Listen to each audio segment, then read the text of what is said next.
So today's topic is lowering your expectation for your parents. And as I say that, I just want to reflect, you heard my sarcasm and chuckle, and I think that it is a weird concept, right? Because a lot of times when we hear that, we think we're excusing bad behavior. And just like many other disclaimers I've given, we are not giving permission for you to be abused or be treated in any way that is life-threatening, that is unacceptable to you. So please take what I'm saying with a grain of salt. If it works for your particular situation, wonderful. And if it doesn't, throw this one away. Skip this one. If you have to be in a particular mood, by the way, to listen to this episode, and if that's not your mood, if today your mood is like, hey, I need to set a firmer boundary, I need to take more space from my parent, go to my YouTube, go to another episode, listen to that. And I do that too, by the way, with podcasts I listen to. I really think part of this process is knowing what you need for that day and honing in there. So hopefully that's helpful. But the reason I wanted to talk about this is because I guess sometimes I can feel disgruntled with everyone. That is, I think, a funny truth about me. I think because of my narcissistic parent and dysfunctional family system, there's been a lot of holes in my support system. You know, I'll be honest, and I talk about this with clients too. Everything I'm telling you are a lot of themes I talk about with clients, to be honest, and that have resonated many, many times, which is what gives me the confidence to talk about them on a podcast and feel like they'll probably resonate with you. And when people chronically don't meet our needs, it creates a longing, right? It creates this longing for our partners to do it, for our friends to do it, for a trip to do it, for losing 10 pounds to do it, whatever it is, for something external to fix us, to give us what we need, to fill the hole. And as I say this, I feel so much love for you and sadness for this basically pattern that we deal with when we've had a dysfunctional family system. And I wish I could take your pain away. And a lot of people I work with, I've overtly stated to them, like, obviously I'm in a therapeutic role or a coaching role, so I'm not their friend in that traditional way, but I can hold a lot of love and model what saying the right thing, saying the loving thing might look like. And I think first it's honoring the holes and grieving those lack of supports that we've had. I think an example that comes to mind is I've oftentimes thought to myself, if I just had like one aunt, one cousin, one something that could just show up more often, that could be the one to reach out, that could be the one to say, oh, I'm sorry you're dealing with this. Let's, go to lunch or whatever, or that would just call me to see how I was doing. And again, it's not to say people don't do this, because they do in their own way, but someone consistently to do it over the years that maybe was in my family system, I think that really would have made a big difference. And some people do have that, and if you do, I am so happy for you. My homework for you is to lean more on them, right? If you find yourself judging yourself for leaning on that positive support you have, don't, right? Because you deserve comfort and soothing. I mean, maybe your homework is to make other friends too, so that you have more than enough support, more than enough resources, or to, diversify your social supports, we would say. But, I don't think that's a negative at all. I think that's actually using the inherent, resources of your family system. But I think that as a result, again, of having these holes in the support system, that it has led me to have unrealistically high standards for almost everyone in my life. And although having high standards for people is positive, we want to have healthy standards for people. We don't want to expect everyone to be perfect, right? Because we don't, again, want to do to others what our narcissistic parents have done to us. And I'll share this with you that honestly I'm a little embarrassed about, but in my own relationship, my spouse a couple times has had to tell me, like, you know, I made some sort of like comments I thought were kind of funny, maybe teasing about this like appearance, you know, that I thought were like, and they were like, I don't find that funny, you know, are you saying I'm fat, or are you saying I'm chubby, or are you saying I'm out of shape? And I really had to like have a meeting with myself and be like, oh no, okay, some of my comfortability with like even being in the realm of teasing someone, which I wasn't saying anything like egregious, by the way, but still, the fact that it was even in the realm of them thinking that that's what I meant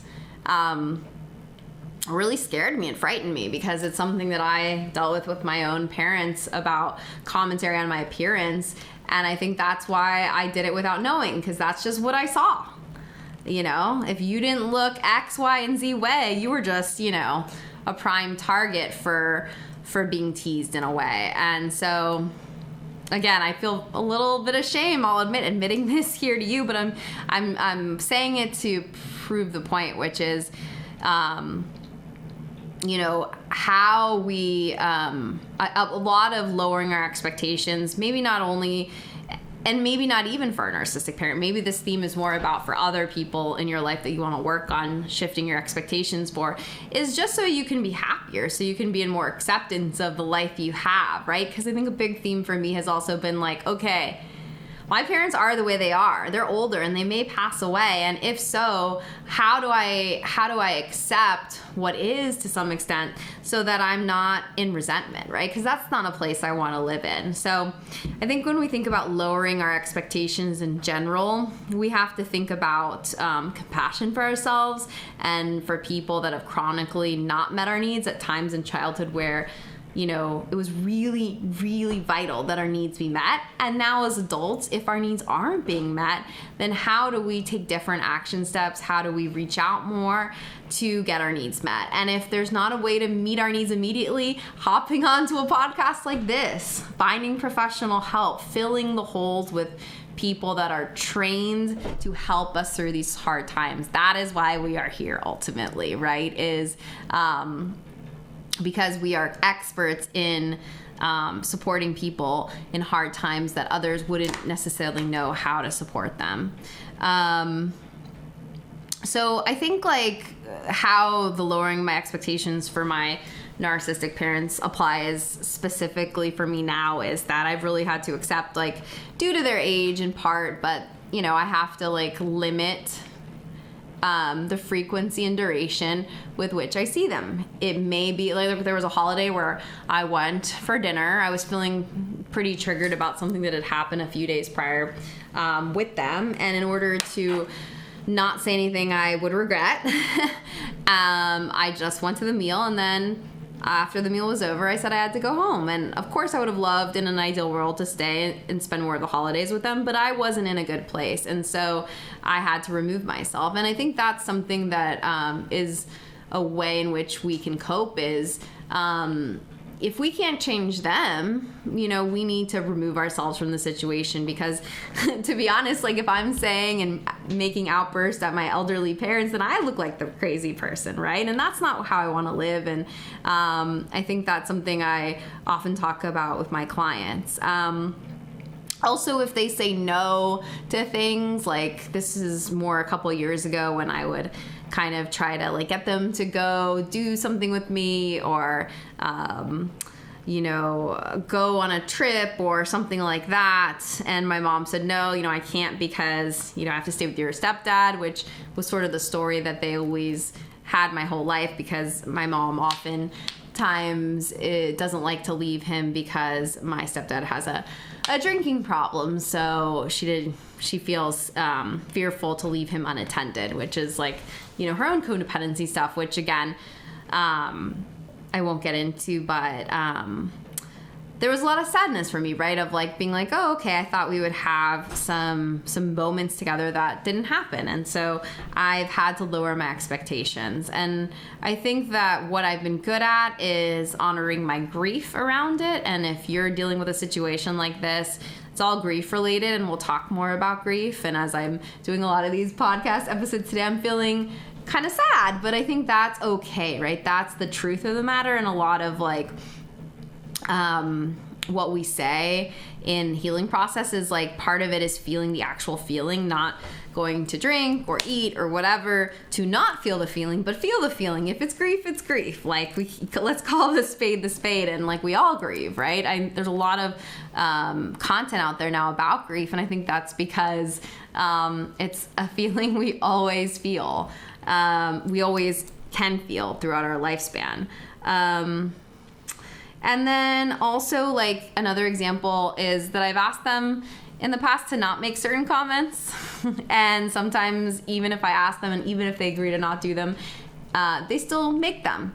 And that's been a hard one for me because I know some other people have said, okay, well, if they don't respect your boundary, you're done with them, right? And look, if that is your truth and that makes sense for your specific situation, I fully support you.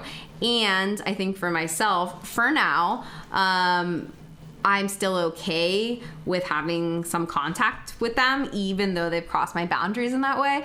But I've definitely decreased the contact in general to keep myself safe in the sense of not having an angry emotional outburst, right? Because if I'm still in contact with them, then in a way, my part in it is that I have to accept that they may cross my boundary again. And again, I'm not saying if they were to be physically abusive or verbally abusive that I would be okay with that. But in the specific situations I'm thinking of, for now, I'm in acceptance. And if I ever change my mind and want to go into contact with them and want to have some time away with them, from them, then I could do that too. And so that's what I want to leave you with today, which isn't exactly where I started with lowering your expectations for your parent. But I also think it goes with softening your expectations for yourself, which is, there isn't a clear roadmap about how to handle these relationships. And that's why I'm doing these podcasts, because it's kind of messy. So if what's working for you is having a lot of contact with them, great. If they're getting older and you think, like, after hearing this, maybe it'd be good the next holiday you spend with them to like maybe only spend like an hour or two with them instead of the whole day, do that. Or if whatever's working for you that you're doing, don't change a thing. We're just honoring that the next time maybe you have a wave of sadness when you're with them, even though it's supposed to be a happy moment, or maybe they don't ask you any questions about yourself when something really exciting has happened for you in your job, but they just want to talk about like politics or the weather or just maybe some triggering topics, that we let you kind of like step away and have some moments of grief and compassion and try to like reparent yourself. So if this topic resonated, wonderful. And if not, you can skip to the next episode. But we will definitely be coming back to grief, and we will definitely be coming back to more coping skills as well. So hope to see you soon. Thank you.